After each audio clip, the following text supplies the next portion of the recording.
भोसल्यांची सून, जाधवांची कन्या, भोसल्यांची सून, शुभाची माता, भाग्य कोणते अजून, शुभाची माता, भाग्य कोणते अजून, हिंदवी सौरगाची पताका नगे अभिमानाने दौलते, नगे अभिमानाने दौलते, लक्ष देऊन ऐका मी जिजाऊ बोलते, मी जिजाऊ बोलते.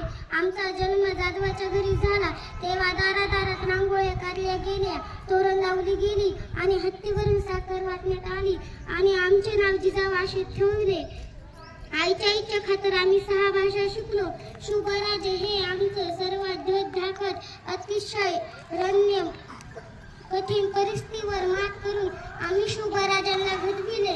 अंगणातील तुळस गोत्यातील गाय, अंगणातील तुळस गोत्यातील गाय, घरातील माय यांच्याकडे जर कोणी वाकड्या नजरेने पाहत असेल त्यांची गर केली जाणार नाही. एवढी शिकवण आम्ही शुभराजांना दिली, घडविली. धन्यवाद. जय जिजाऊ, जय शिवराय.